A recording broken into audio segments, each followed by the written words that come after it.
Good evening, Isaac. How are you, sir? Good evening, sir. How are you? Good, doing well.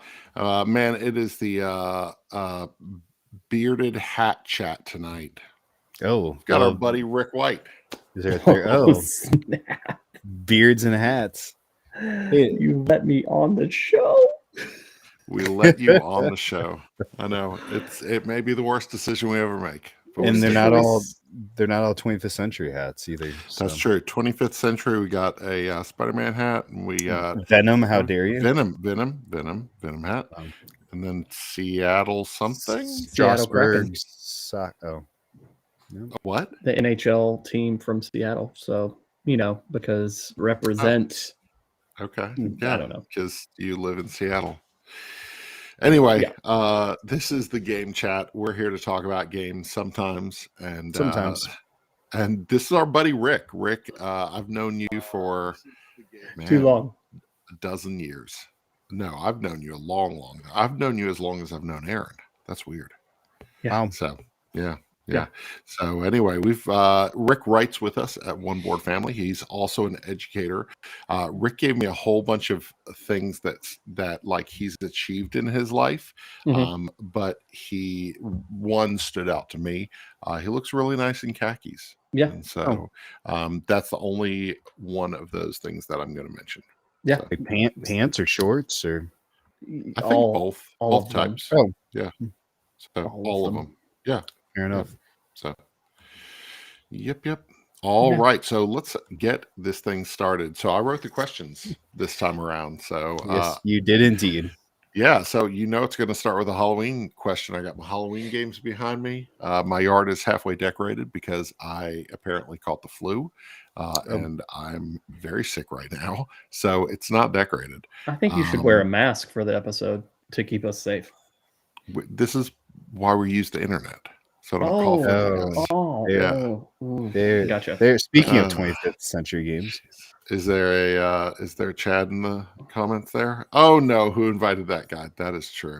100%. Also, I don't have a 25th century hat because I guess I'm not cool enough. So that's why I'm wearing this, I guess. I do have a mug though.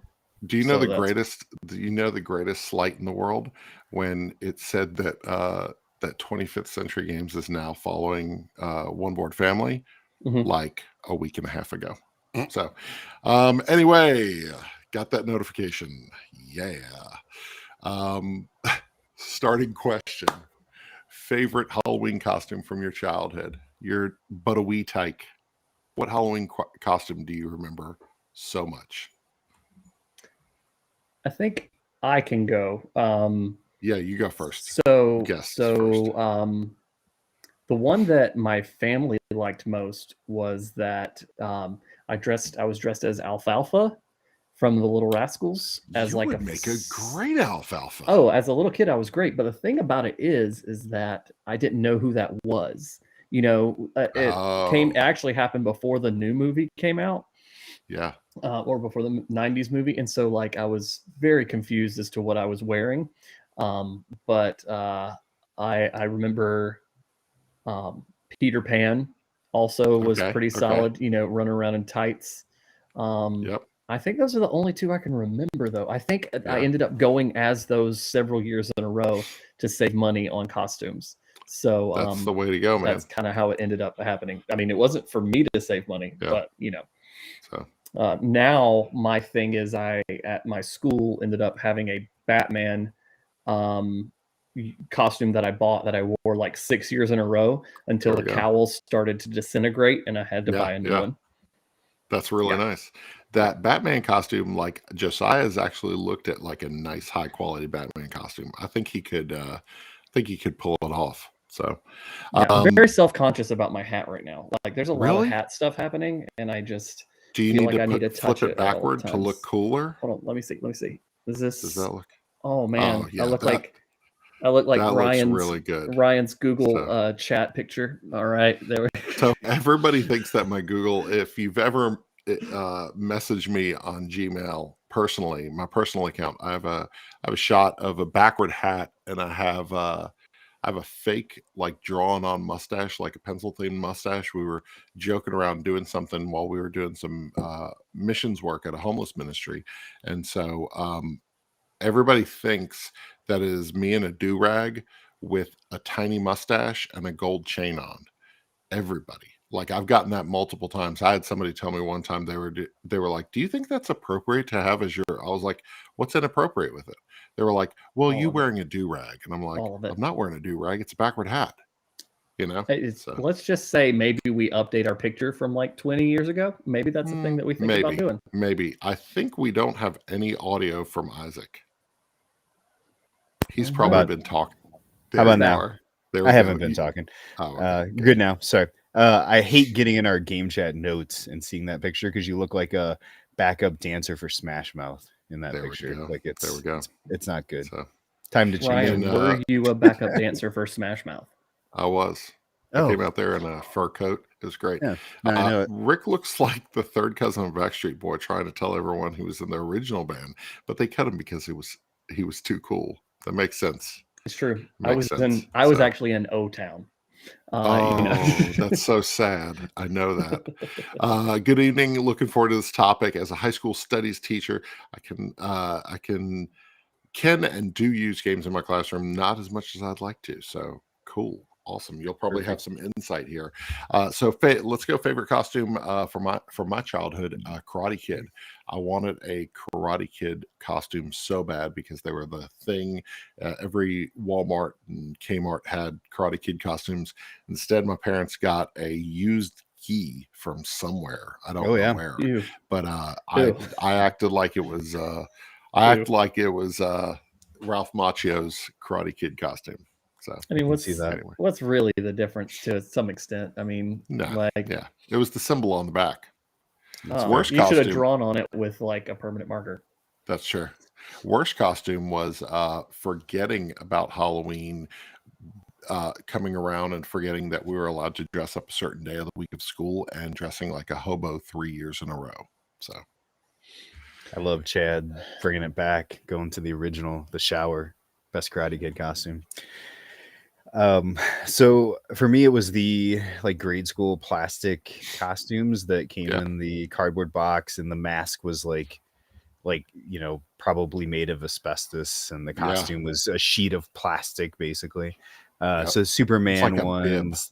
Yeah, everybody had the exact same like style, right? Yeah. You just had a different mask. You had dead face Superman, dead face Wonder Woman, whatever it was. So Superman, Batman, I remember having those.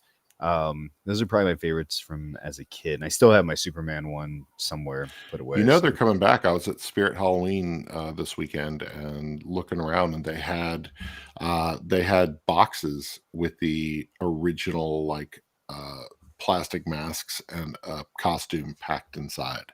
So I like the idea of Ryan hanging around Spirit Halloween like you would at a board game store, trying to offer advice to people. Like, hey guys, like have you seen in the back like the new costumes that they got in the back? And then everybody sir, please leave.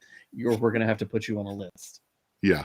Well, I was walking around Spirit Halloween. I was like, people were trying on masks and stuff. I'm like, that one doesn't make you look good. I've got this other one right over here. And I open up a trench coat, and I've got like masks everywhere. If you want a discount, come out to my van, and I got some. I've got a van out there with some great costumes. So trench coat and van. 9 minutes into the show, here we go. There we go. There we go. You know, Rick's on the show. The wild ride. All right. So good stuff. So which teacher in your past, since we're talking about educational, not necessarily educational games, but games as educational tools, what educator in your past made a huge impact in your development growing up? And Rick, saying yourself is not a good look. All right, let me go fix my notes. Hold on. I love that you took notes. He does for Will at Game. Yeah, no doubt. So I had an English teacher in high school that was really influential on me because I was quite good at school things growing up. And so like the first time she evaluated a paper, and I was like, this paper is going to be good. Like, and she did it like in front of the class and like destroyed it. Ooh. I think that was one of those things where like having somebody tell me like ways that I could get better at stuff. Like I think a lot of the times it had been like, this is good enough, and like kind of let me just kind of glide on with that. So that was really helpful to have a person that held me accountable for stuff and helped me get better, even when I thought I was already pretty good at things. Yeah. I would have to say my 5th grade teacher, Mr. Singleton. So this guy was a very interesting dude. He was a character. He would get into the classroom and he would speak French to the kids. He said that he would always tell us that he wanted to broaden our horizons and help us to understand different cultures. And Mr. Singleton had a desire to retire from teaching and to open a like Southern steakhouse, like cooking soul food. He was such a cool dude. And I remember just the way that he cared about students and the way that he stopped teaching straight out of a book and actually taught us life skills. Man, he made a huge impact in my life. Well, he spoke French, Ryan, because you studied abroad in 5th grade. Don't you remember? That's true. That's true. Come on, get it together. Obviously, I was super cool back then. Yeah. I never took French. So true. So that's Bob's comment about having the worst teacher because he was homeschooled. Oh, that's terrible, Bob, Facebook user. Oh, that's why he went under there, because Facebook user. So he was trying to be anonymous, and you guys have thrown him under the bus. Yep, bus. Here we go. Oh, hey, Heather. Heather, what's up? So I would pick probably, as far as like most influential, would be some of the last teachers I had in college, going into professional schooling for physical therapy. And one guy in particular, his name was Dr. Kajawa, was like I want to be like this guy, because he was real world stuff. He was, here's what the book says, here's what I actually see as a practicing clinician. So I think it was the reality smack of like, I'm going to help you see what's really going on. And that was very helpful. So that's cool. Yeah. Nice. Those impactful teachers always they stick with you. So no, for sure. Heather's just getting back from Essen. So bragger. Very awesome. What'd you bring us? Yeah. We all. Yeah. What are you going to bring all of us? Yeah. She's only a couple hours from me. I can go pick it up. Yeah. Well, I mean, I expect her to drop it Santa Claus style out of the down our chimneys. That's fair. That's fair. Is that not how it works? So what skills has board games helped you improve?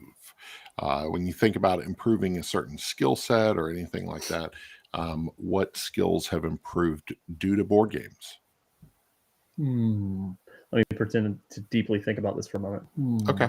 And then reflect on my life, cry a little bit because of what I see, and then openly weep.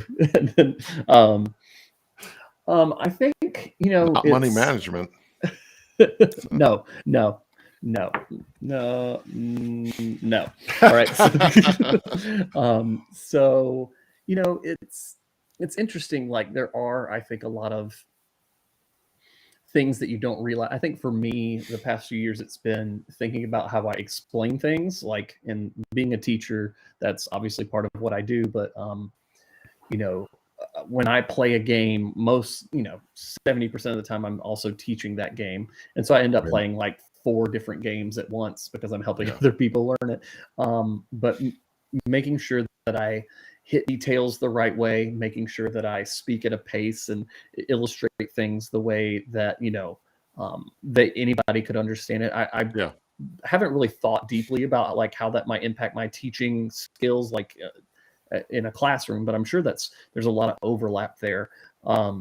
And problem solving skills, obviously, and things like that. But I think communication, instruction, and stuff like that for me, probably where I'm hitting it. So board games have made you a better teacher. That's awesome. So. Yeah, let's put that as a quote for the episode. There we go. Yeah. Cozy Little Brown House. We started board gaming with our kiddo at 4. Her math skills and critical thinking skills are awesome. We think largely because of that. I agree. I think my logic, my logical deduction and my math skills have greatly improved because of board games. My mental math was garbage, 15 years ago. But now it's like, I ran a cash register when I was like in my teens, and it was really good because of that. But when you stop using it on an everyday basis, it just kind of slowly fades.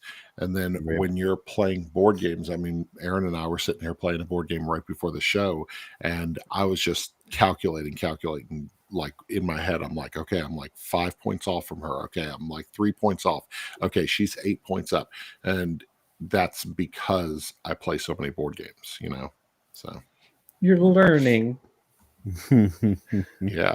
So yeah, AJ's a teacher, get up in here. I figure he might be coaching right now. Gotcha.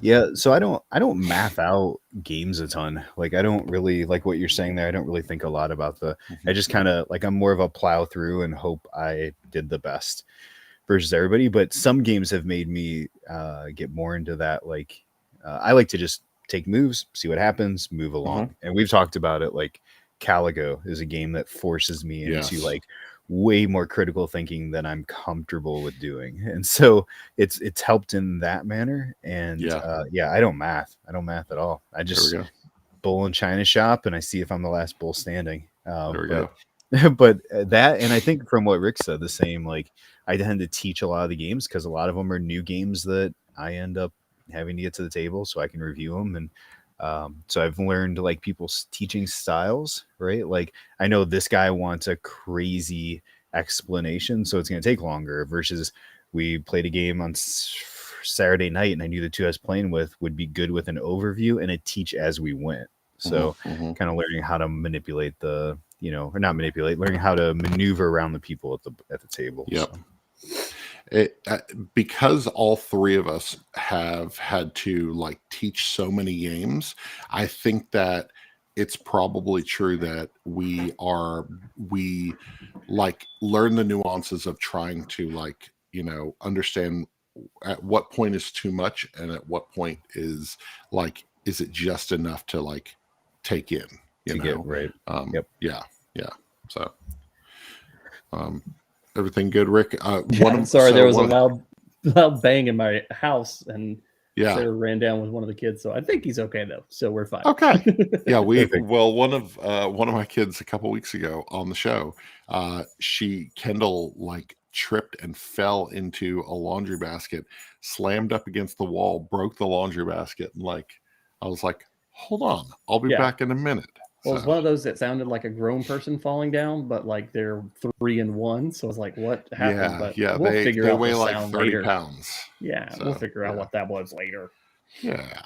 So next up, we've got, let's see. Have you been inspired to work on your own game design? What does that look like? Have you dug into that process?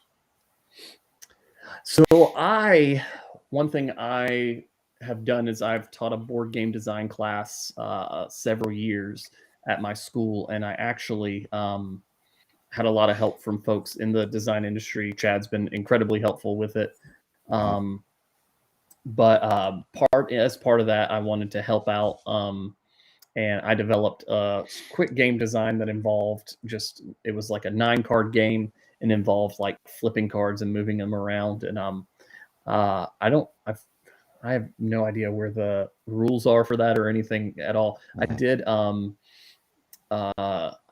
have a prototype though, and I took it to Proto ATL and tested it with one guy, and he was like, "Ooh, I don't know about this." And I think like as I was play testing it, I was like, there's needs to be more done to this than I really have time to do. But it's one of those things that like I could break it back out and try it out. But it's something that I encourage my students to do, and I figure if I'm going to encourage them to do it, I might as well do it myself. And I've had ideas from time to time, but like I think I'm better. I mean, I haven't done a lot either way, but having somebody have a base element like design kind of thing and helping more with the development rather than the start it from scratch. I can't wrap my head around some of those things quite yet. into a way that I think would be fun for anybody. I've worked on about 5 different designs that were just rattling around in my head. At first, I actually we actually got as far as we were looking at making a chicken pressure luck, like chicken deck builder. It was really interesting. And so we started looking at artwork, and then I just dropped the ball on it. This was 5 years ago. And then I actually created a game that at the time I'd only played role for it one time, but there was a Yahtzee. Do either one of you know a Yahtzee pressure luck game that came in a little square? It was like Yahtzee Smash or something like that. I can't even remember what it was called, but it was like a little Yahtzee game that was really cleverly packaged, and you had these cards similar to roll for it, where you would roll the dice, you would allocate things, but people could steal your cards, if they wanted to. They could take all the dice back, or they could try risking it, trying to steal your card that you'd already allocated stuff to. So I took that as my base, and I made this thing called Lucky Shopper. And it was at the time I didn't even realize it. It was very similar to Roll For It, and I'd played Roll For It like after I'd started designing this thing. But there was this advanced, like you would similar to Ticket to Ride, where you had like a card that was a shopping list, and so when the cards rolled out, they were like chicken legs, and you would roll and you would try to get the chicken legs, especially if they were on your goal card, for additional points and things like that. And there were set collection aspects and stuff like that. So it was almost like Roll For It Advanced. And I started play testing it. And to this day, like 5 years later, I've got 4 or 5 people who are like, "Where's that prototype that you had?" I was like, "Oh yeah." I got bummed out. Somebody on the internet asked me, he messaged me and said, "Hey, I saw your prototyping something, send it to me." And their feedback was not at all helpful and ultimately horribly critical. And so I never touched the game again. So yeah, I'm sorry about that, by the way. No problem. His name, Ric White. Ric White. Yeah. That has a way of deterring you from wanting to work on stuff. It really did. I never there was a new mechanica that I just added, and I was trying to fit it into the rules before sending them the deck of cards, and I couldn't fit it in time. But there were these. It was called cleanup. It was like a cleanup on aisle whatever. And when that card rolled out, there were 2 in the deck. When that card rolled out, it required everybody to attend to the cleanup, and you couldn't take anything from the grocery store until that cleanup was done. So it almost like stopped everybody's selfishness. It focused on a cooperative element before you could take anything out. And the person who wanted to keep rolling for their own stuff looked like the biggest jerk at the table. It was great. Perfect. So. Yeah, I've had a couple rolling around in my head for a few years. One in particular that made it to like prototyping, and we have a few of the guys aren't in the area anymore, but pre-pandemic Northwest Ohio game designers was like John Gilmore and Ian Moss, and like we had 4 or 5 guys that had multiple published games, and so I would go help them out, play some of their stuff. I played so many versions of Wonderland's War, like when it was in paper and dice, and but I took this game I had because I'd only played it with family and friends, and I love family and friends, but they always tell you that it's great. And so I had John, Ian, Travis Mangum's another local designer kind of sit down. They all played it, and they're like, "I like what this is doing. I like where it's going, but XYZ, try this, try that." And I made all those changes, thought, wow, this is really good.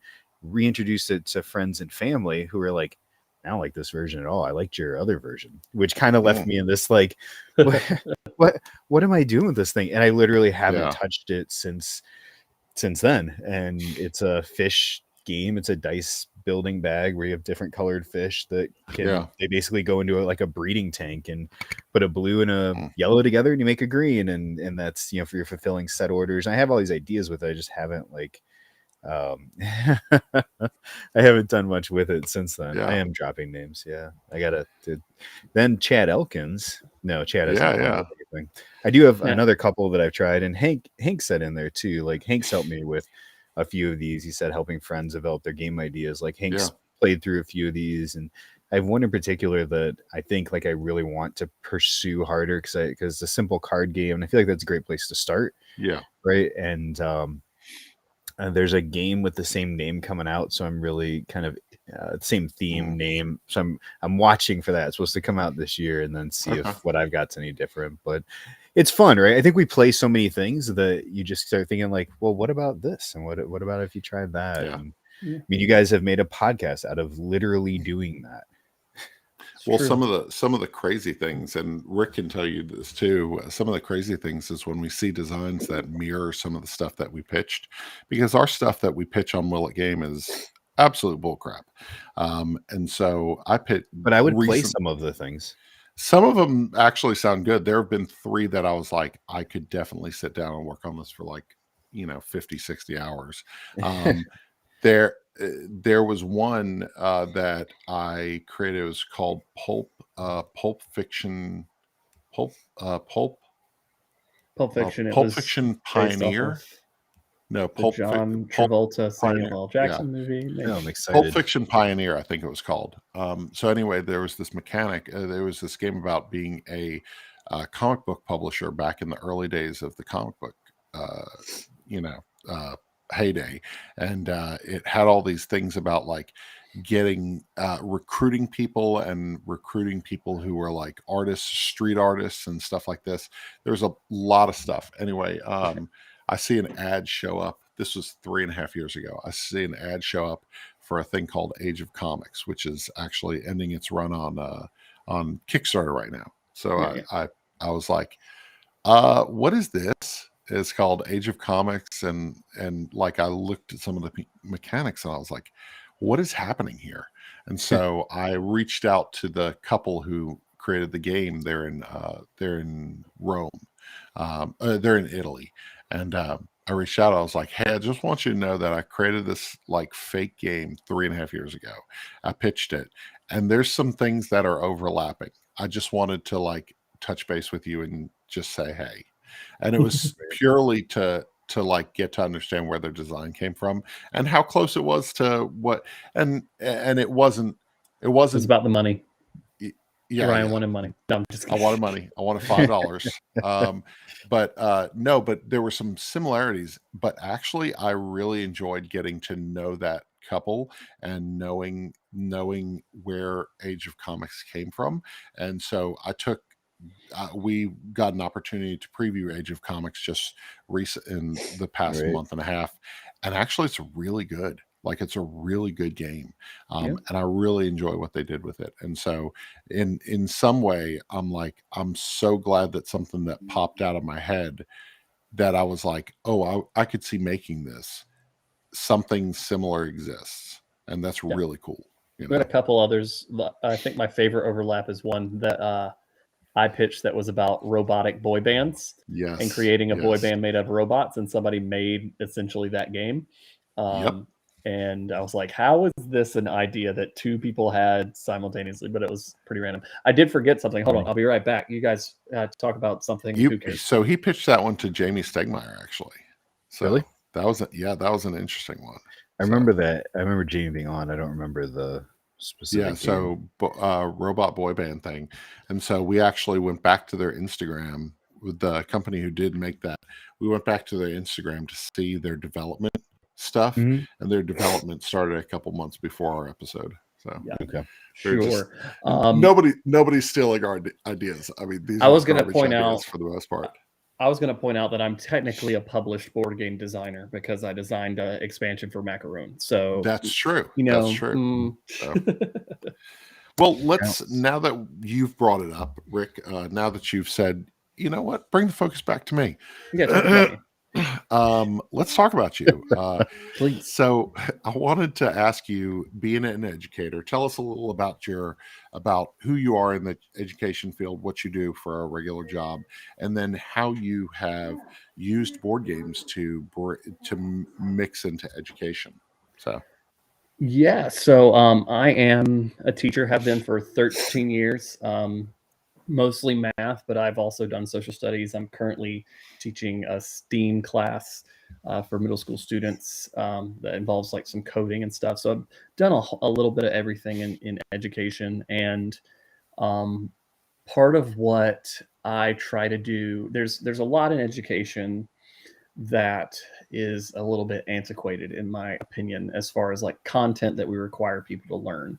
A lot of high school math is a little bit antiquated and most people don't need to know it. So what I try to instead focus on are things that involve problem solving skills.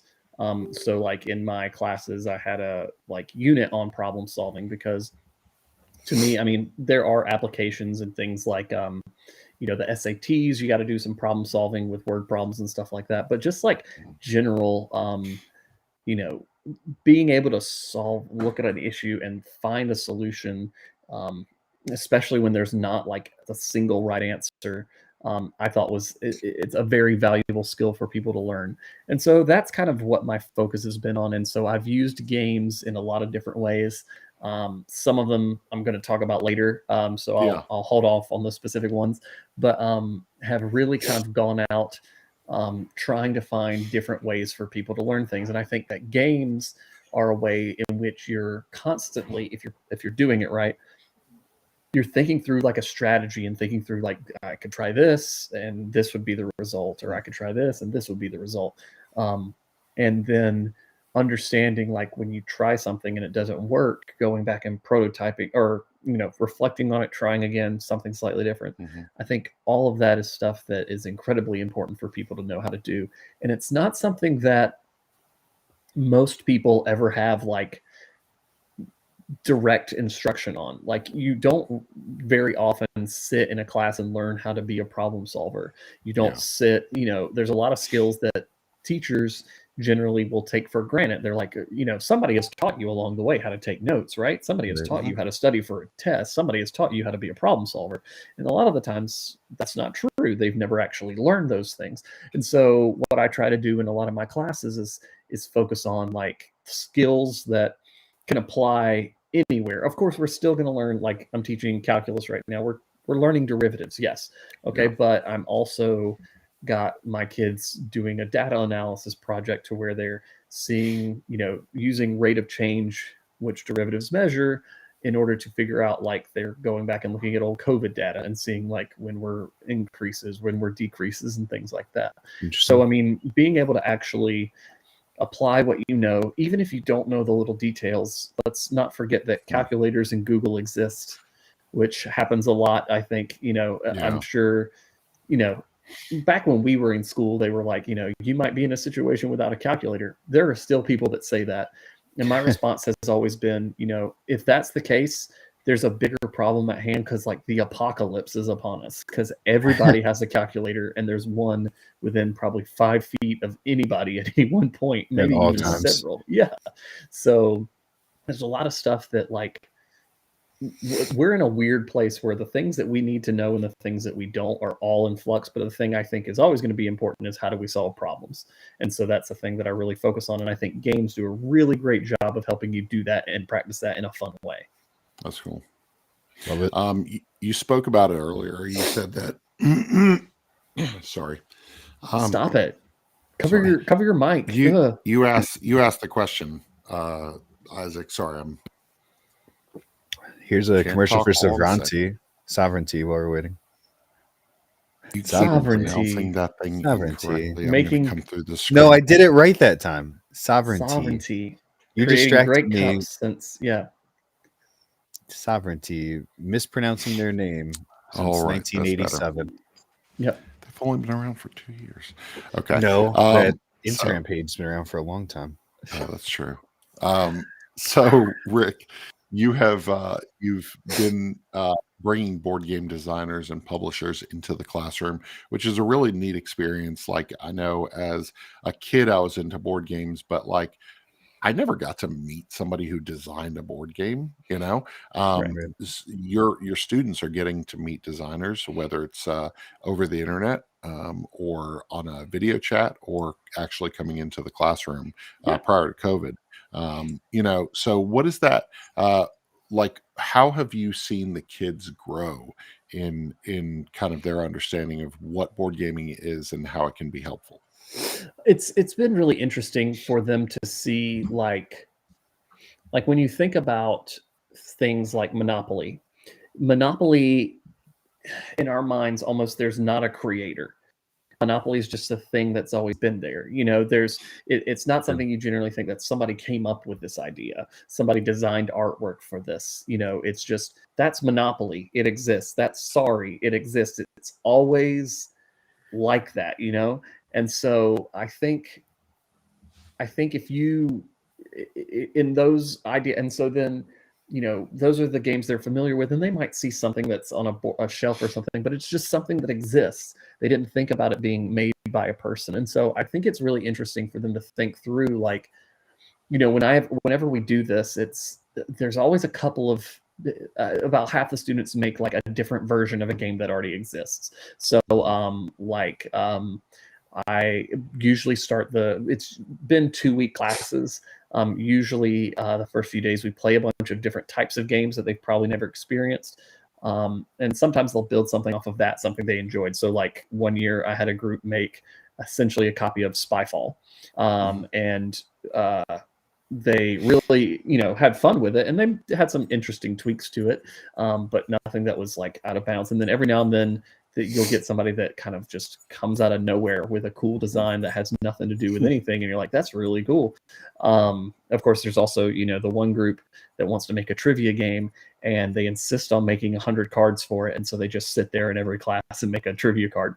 You know, who am I to stop them? Their teacher, but I guess whatever. But it is really cool for them to get to talk with people about that are involved in board game design. And I think especially, so I teach at an all-girls school that has a pretty high minority population. We're at about 47-48% minority population. For people to see that there are game designers that are not just white guys, that, you know, it's really been really cool for them, because I work really hard to bring in some people that have different backgrounds and stuff. Yeah. And so it's been really cool for them to kind of have that. And then the last couple of years that I did it, we ended the week with them doing some like speed pitching. And so I set up like 4 different stations, and they would go and talk to the designers and do just like, you know, we saw it at Southern Fried, where they've got, you know, 10 minutes to explain their game and explain the rules and stuff like that. It's just like that, obviously, with, you know, more not as much of a tested prototype and stuff, but it's been really cool, and they're able to experience something that, you know, I never did any sort of pitch like that when I was in school. So having that kind of experience that you might have for like a business, or, you know, if you do design something like that, I think it's something that, you know, and also having to talk to an adult that you don't know and be professional and kind of explain those kind of things, I think has some really cool things and applications that I can't even really think of. Yeah, you're definitely setting them up with some life skills that you're not going to get in an average classroom, you know? Yeah. So yeah. It's been pretty cool, and I've really enjoyed the opportunity, and we've had some great supporters. And I mean, and it goes beyond, like, there are some organizations, and we've even gotten some board games from people, and that's for like board game clubs and things like that. And I think those definitely have a place, and those are awesome. I mean, I've got a board game club at my school now that finally, it's been 7 years, but and we play some cool stuff, and they get to experience that. But I do think that idea of being on the design side is really, really something that I'm hoping to kind of expand on this year. I'm hoping to we've got a new format at our school where we do a 9-week session. So it's 15 classes. And you're supposed to kind of have a product at the end. And I'm really hoping that I can pull one off this year where they're going to have something that they can take to Proto ATL and present That's that, because I think that would be really cool.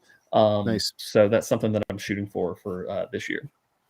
Yeah, That's awesome. Just recently, we've gotten a message from a friend of ours that is going to be using board games as a recruitment tool for their chemistry association chemistry group on the campus of our local college. And so that's something that, like, Rick and I and Bob are going to have to sit down and talk about. How can we get a hold of a couple educational chemistry-based games and help them out and support the college? So just play Subatomic over and over again. It's just tons of copies of Subatomic.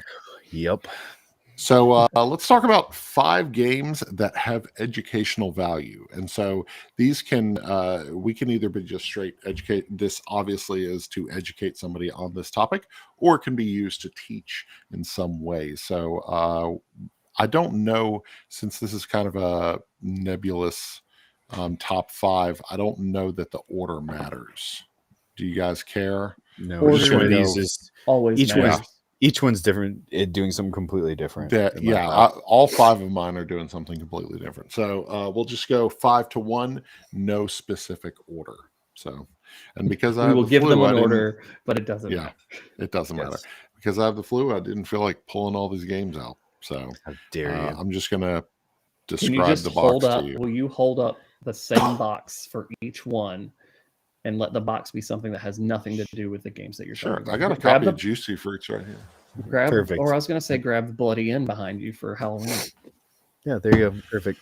I'm just going to hold up Juicy Fruits every single time. But I need you to watch this video and be like, "Oh."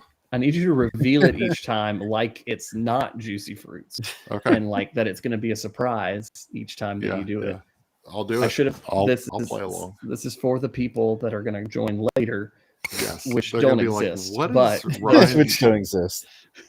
I'll when my grandma watches it. Yeah. All right, you're up first, Rick. Go, Rick. Number 5. Okay. So one thing. So like I said, I've teach at a girls' school. I've done so. This is my 7th year there. And I was our math department chair for a while and did a lot of research about like math and how girls learn math and all that jazz. And because there's the stereotype of girls aren't good at math or whatever. There's only one area of math where girls tend to perform lower than boys. And there's not a lot of research on why. It's just that they know they do. And that is on spatial reasoning skills. Again, they don't really know why, but being able to do that. I can attest to that, being a parent of 2 girls and 1 boy. Josiah beats the crap out of the entire family with spatial reasoning games. Yeah, and so one game that I got that I'm hoping, I haven't figured out the best way to do it, but is Ubongo, and figuring out a way to try introducing this in my classes. Basically, in this game, you've got a bunch of Tetris-like pieces. It's huge, guys. Like, I feel like I should just hide behind it at this point. My spatial reasoning is off right now. But basically, it gives you, you'll roll a die. Yeah, I'll just show you the back of the box. Roll a die, and it gives you a symbol, and it tells you the pieces that you have to use to fill in like the card that you have. So you all have the same card. You roll a die. It tells you what you all have the same pieces. It tells you which ones to use. So it's a speed game. I probably wouldn't use it as that in a teaching setting, because there's a lot of reasons why you don't do things for speed in a teaching setting. But that kind of spatial reasoning stuff like patchwork also. Finding a way to make it to where you're learning and growing in that skill instead of like feeling like crap if you don't do well. Yeah, I think absolutely. There's ways to do that with Ubongo. That's cool. My first one is a word game. It is Bananagrams. I already forgot that it was Juicy Fruit. I already forgot. It made me really good. Happy. So Bananagrams is a word game that is way better than Scrabble. But what I love about Bananagrams is it makes you think quickly about words and how to associate the letters that have similar letters in other words and how they can fall in line with each other. And what I love about Bananagrams is the like the space that you use and how you can challenge yourself to be more compact with setting up your word associations and things like that. And also because Isaac loves bananas, I wanted to make sure Bananagrams was in I this was a little list. confused why you got so intimate with that banana for a while. But I have my bin hatred of for it. small games over here, and it's just within reach. Good game, horrible fruit. All right, number 5. Could you also put that on the bag? Can you handwrite that as a review on the bag of every copy? Go with like a Barnes and Noble. He's just writing it on there. It's like, game sir, we have to 10 out of ask you to 10. leave. Yeah, game 10 out This of 10. is the third Fruit, time. 0 out of 10. Whatever. I am going to go with a Genius game because that is the easiest company to pick games from. Absolutely. And I have a couple of their games, but I think this was the first one we got, which was Cytosis. It's simple. It's easy. I've played this with under 10-year-olds. They get it. They figure it out. Mighty mitochondria, right? You're rolling through the cell and you can figure this thing out. I have played not all of their games, but every game I've played from Genius Games I love. And so easy intro to science concepts. So it's awesome. Are there more Genius Games coming up for you, Isaac, or can I talk about other ones now? That's it. It's my only one. Ryan, do you have Genius Games coming up? I have one. Okay, then I'll wait. No, you go ahead because you've actually got the game. Probably, I don't. Well, no, I wasn't. It wasn't on my list. I was just gonna. Oh, okay. Just gonna riff, Okay. Kind of in the Genius Game category, and I actually thought this was a Genius Game, but it's not. It's Artana. But Lovelace and Babbage is really good. I played this with Adrian. So one thing about educational games that I think like Cytosis and other Genius Games do better is no timed mechanic. I do think that is something that can be dangerous. I don't want to take that away from people where that's like something they're proud of, like a kid that's really good at doing times tables in their head. Yeah, play a game that's timed and like that and let them enjoy it. But you have to have the right audience, and I wouldn't want anybody to think I'm going to teach my kid with this thing where I'm rushing them to think. That doesn't work very well. Teacher tip, don't do that. But anyway, I played this with Adrian. Now, Adrian Adrian Perez is our buddy over at One More Family. Adrian has a degree in mathematics. And I beat Adrian in this game, but it basically has it's coding, but like you're doing math to get from one number to another, and you play like little chips that manipulate your total to get from one thing to another. It's really a cool thinking game, and you like draft the pieces that you need and stuff. It's an incredibly creative design. I don't know that I could ever play this with anybody besides Adrian, because I think it's not going to be most people's kind of thing, but it is really, really, really cool. And so if you are a math nerd, if your kid's a math nerd, if they love kind of like if they're a little human calculator, this is one to definitely check out.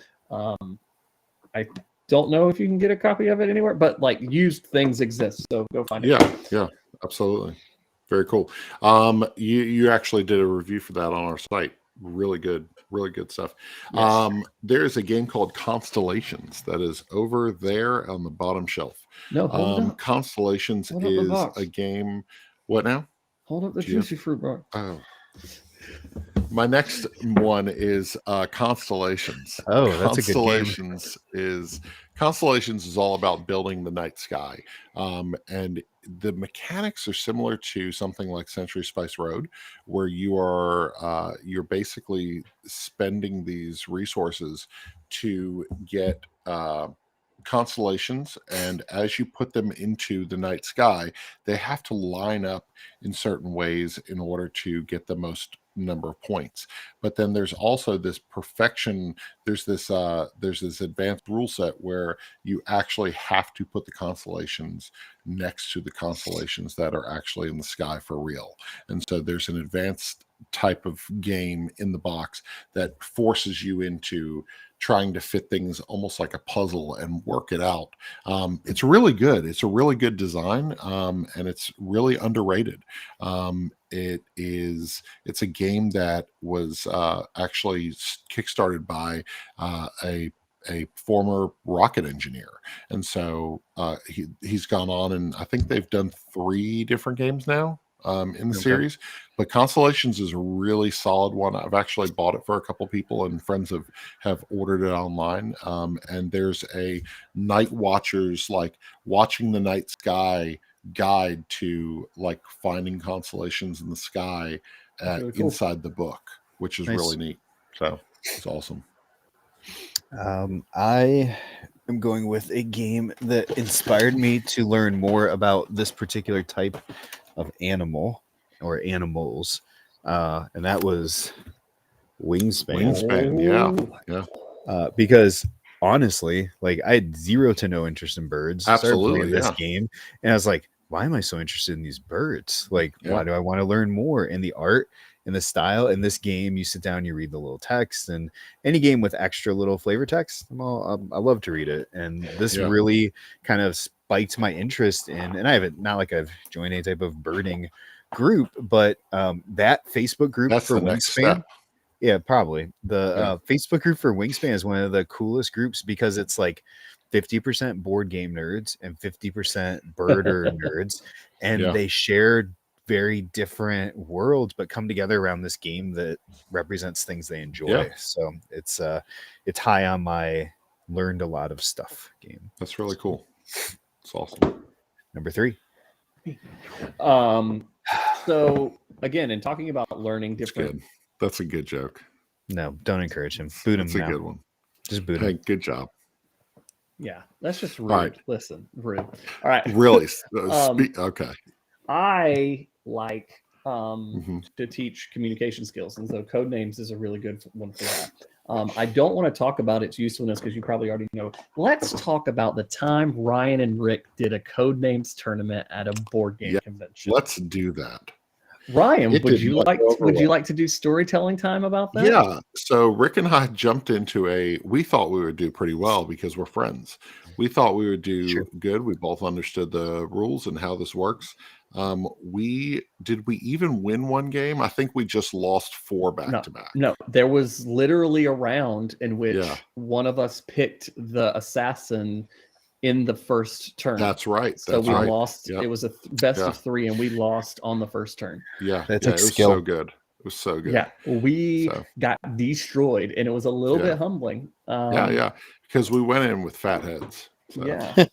I can't help that. It's genetics, but genetics are the worst. So next up, number 3 for me would be Subatomic. Subatomic. If somebody's got Subatomic. Do you have it? Hold it up. I do, actually. Boom. Subatomic. Subatomic is number 3 on my list. Subatomic is really cool game from Genius Games. It's one that anytime we talk about educational games, it shows up just because of the way that you're accidentally teaching there. It's almost, I call it accidental learning. The game is fun in itself. It's this really cool like card game where things are happening, bonuses triggering and all the stuff, and then you're like, oh, I actually learned something. Oh no, so Subatomic, really solid. Genius Games, definitely one to check out. I like the art. I like the cover art there. Yeah. Well, and the thing about Subatomic and other somebody's going to tune in for 3 minutes and not have any idea what's happening. Yeah, every time we talk. That's more time than they listen to any of our podcasts. But one thing I like about Genius Games is that they're actually good. Like that's the thing that set them apart from other learning games. Oh, absolutely. They are good. Yeah. And so that's one that is high quality. I'm going to go with one of the more recent historical games. I thought about the timeline games. It's got nice, easy, simple history. But I really like this one because they included historical stuff that was so off the wall. Had no idea. I actually looked a couple of things up. History is not my thing. We'll talk a little bit more about that with my next picks. But trekking through history, the stuff they have in here is not your, hey, Columbus sailed this day and this president. It's like they have one in here about suffragitsu, which was you like told me about that. It's crazy, right? Like that's the one that stood out to me, and I like went down this rabbit trail online learning about how women's suffrage learned jujitsu to defend themselves and like stuff you're never ever in a million years going to see or hear anywhere else, right? So it's a nice walk through history. It's got, you know, yes, the Wright brothers are in here, but also other stuff from around the world. So anytime we have an opportunity to pique some interest in historical value, right, and say, hey, this is a cool thing, go learn more about it. Their next game, I don't know if you guys have seen what, because this is Underdog. Their next game is Her Story, right? The history, Her Story, which 50 women in history who made big marks. And I think that's really cool. That one's going to be great. I'm really looking forward to seeing what they do with that. So that's awesome. History. Hank's a big history. Hank is a high school history teacher. So enjoys, that's really cool. Enjoys the history stuff. As a teacher at a girls' school, I think I'm required by law to buy that. My next one is, we're going to take it back a little bit to I have a 3-year-old and a 1-year-old, and for her birthday this year, she finally was at an age where we bought her some games. And so who we're going to go to? Haba, of course. We've got 3 games. 2 of them are okay. 2 of them, they're not that fun. But this one, First Orchard, is the bomb. The bomb. Pretty awesome. It's kind of like in the realm of Hi Ho Cheerio. It's not a lot going on. You roll a die, but and like if you roll the fruit, you put it in the basket. If you roll the bird moves up. So you got to get all the fruit off the trees before you the bird reaches the end of his little path. One thing I really like about it is that it's super simple rules. Obviously, you know what you're supposed to do. There's a wild die in here where like you roll it and you have to pick which thing that you want. So it's like you get a choice. It's not the game just playing itself. I mean, it's the smallest choice you could have. But also the thing that kind of blew me away is the idea that it's cooperative, but she's learning how to lose. And the idea that you don't win every game that you play. And like the first few times we played it, she'd roll, and if she got the bird, she would just roll again and get a fruit that was still missing, and she'd go, oh, I got it. And so, but like 4th or 5th playthrough, we would lose, and she's like, oh no, the bird.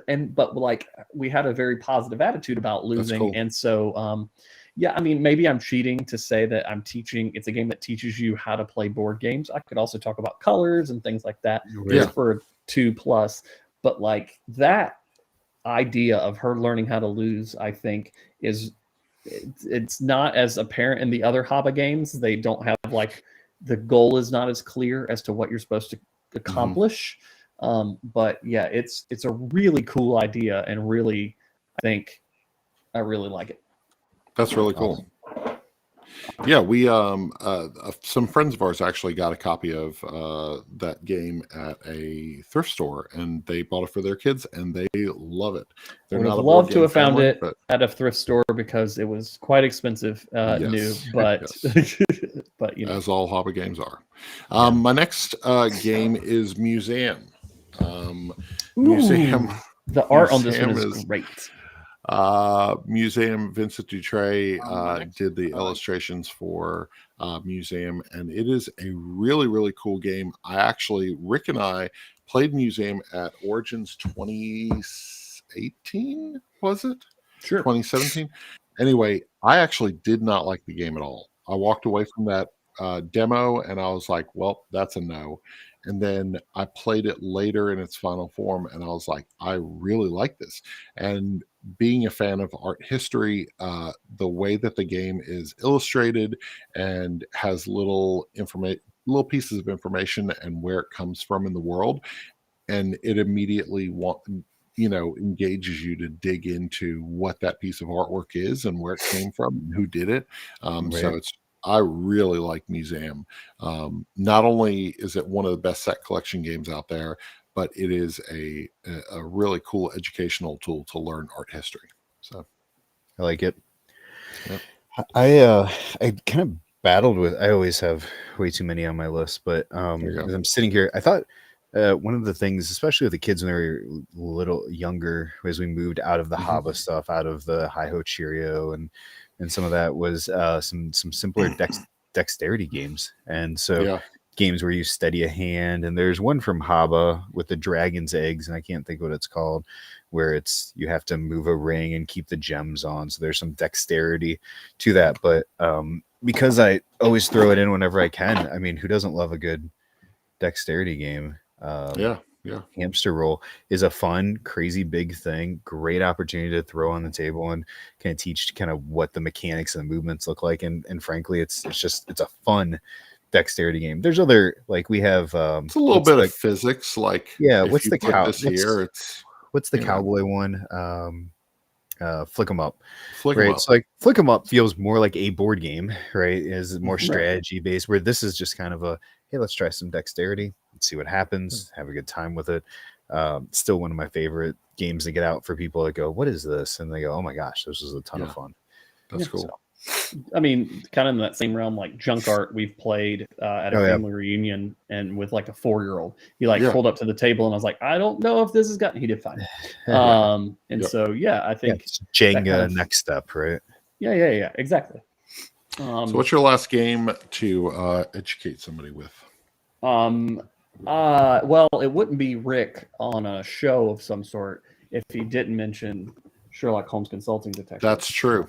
That's true. So, the best game ever made.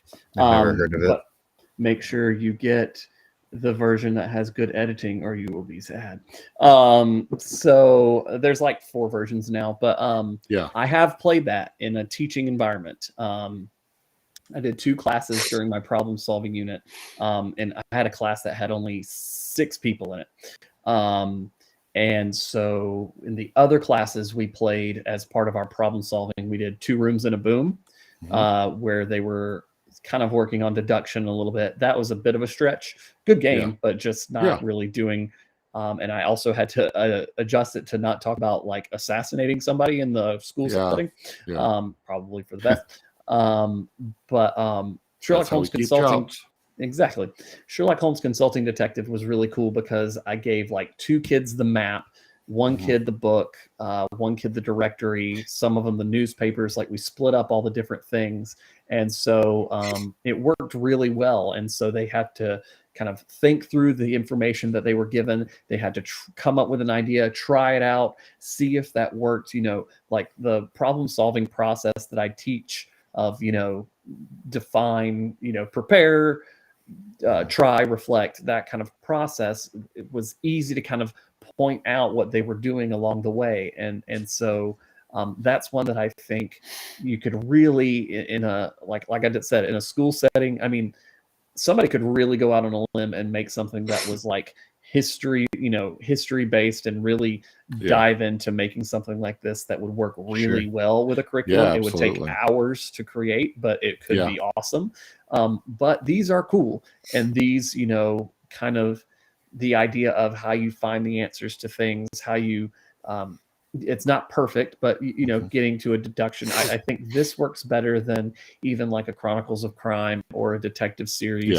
Even though those have the app, I think this is easier to do. There's a hands-on. There's a hands-on with that. Yep. That's cool. My last one is going to be Search for Planet X. Even though Search for Planet X is literally right there, it's easier to just hold up this Juicy Fruits box. Don't give up the gag. So Search for Planet X is one of my favorite logic games that I know of. It's you're searching for one specific planet X. Everybody has these clues that are given on your phone, and everybody as you search, there's criteria. I think like Planet X cannot be between 2 asteroids. So anytime you find 2 asteroids that are apart from each other, Planet X can't be in that pie-shaped piece in between the 2 asteroids. So it's all about rolling through and saying, okay, if this, then that, if this, then that. And you're trying to figure out and deduce where Planet X is.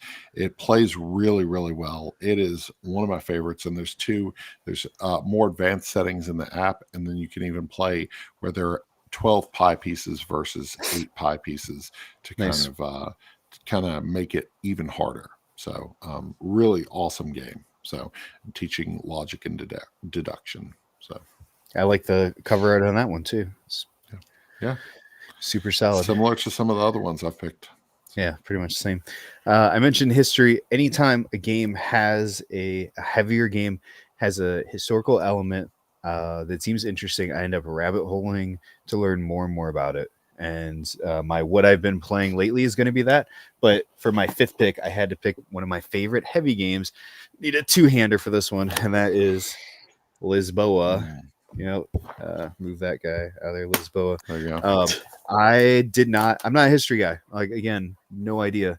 And to learn about like the destruction of Lisboa and how Lacerda kind of plays this out, the earthquake, the tsunami, the flood, right? And I'm like, and the fires. And I'm like, all that seriously happened to the city at the same time. And then you kind of go down that route, and it inspires interest and piques my interest, right? And I love the detail that a game says, hey, this historical thing, let me help teach you about this while you also experience the game. That's cool. And I think he did a tremendous job with Lisboa with that. That's awesome. So that brings us into the last part of the show. What have we been playing? Rick, you wanna throw a game or two out there that you've been playing? Yeah, how about 7 different? I don't play a lot of games anymore, guys. Let's all calm down. No, I have been playing. Stop, guys! Y'all got to with the coughing and the sniffing and stuff. This is I'm not used really to this. Sick. This like level of unprofessionalism. It's starting to affect. I'm just kidding. I eat in the middle of our podcasts. That's very true. Wow. Very true. Yeah. What's wrong with that? How many times do I have to like lower the volume so the Doritos don't smack in the? I don't eat Doritos. Never would do that. Oh my goodness, that was the a best full-on slurp. that was a juicy slurp right there. I thought I was muted. I'm sorry. No, that was loud. It's cough syrup in here. So jeez. Good. I'm going to have to get some airborne after hanging out with Ryan so long on this podcast. What I've been playing mostly with the board game club at my school that started this year. We played Take 5 last week. That was fun. Nice. We played Monstrosity, which was really good. They really enjoyed that. But the one that I enjoyed the most was Ghost Love Candy 2, Roll and Fright. Ghost Love Candy 2, so good. Yep. They played the Roll and Right. We played the simplest one. What's the Boogaloo? Is that the easy? Boogaloo. You still didn't get the box right. What are you doing? Come on, get your stuff together. So they really enjoyed that. That was something that I think super cool. Really something helping them to see games that exist that they never really expected. They're like, oh, Yahtzee is you roll and you write stuff down. I was like, it's not Yahtzee. And so they had fun with that. The strategy kicked in and they really enjoyed it. So yeah.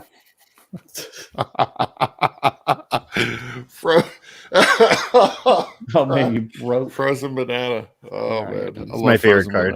My favorite card. So much horrible fruit. So, but whatever. You're very banana heavy. I think we need to evaluate Isaac and his relationship with bananas for a full episode. He's got PTSD. I do from banana. Bananas hurt him at some point. No, I was raised in a banana tree. I think it's more of a Stockholm syndrome because he keeps talking about these banana related things and how much he loves them. He's got a lot of them too. Were you abducted by bananas? It may have been. We should finish this podcast. Is your wife a banana? Blink once or twice. She is not. Anyway, Sobek 2 players. We have. I started digging into this.